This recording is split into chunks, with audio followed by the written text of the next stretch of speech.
Kelompok sayap kanan ekstrim Israel menekan Perdana Menteri Benjamin Netanyahu untuk bersikap lebih keras terhadap Hamas.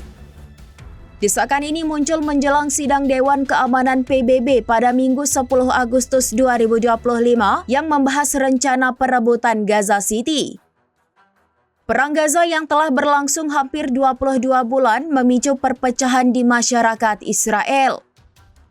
Sebagian menginginkan penyelesaian damai melalui kesepakatan pembebasan sandera, sementara lainnya menuntut kemenangan total atas Hamas. Ketegangan meningkat setelah Kabinet Keamanan mengumumkan rencana perluasan operasi militer.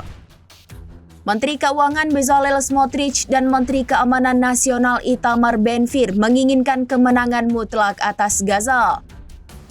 Mereka menginginkan pemindahan warga dan pembangunan permukiman baru di wilayah tersebut.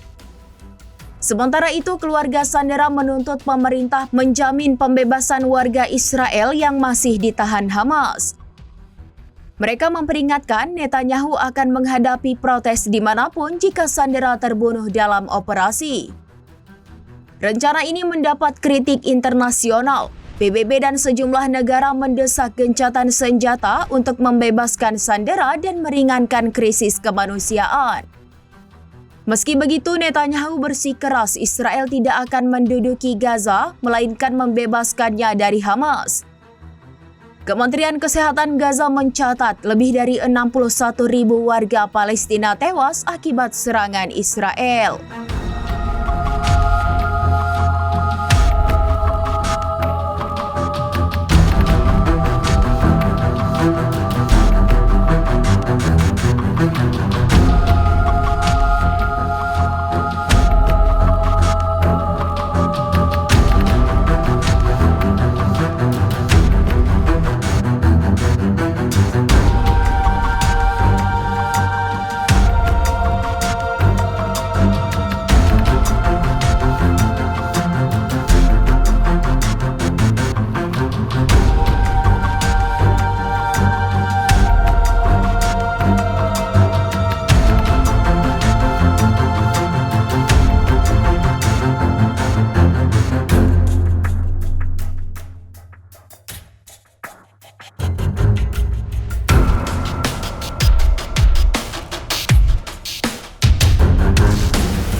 Download Tribun X sekarang, menghadirkan lokal menjadi Indonesia.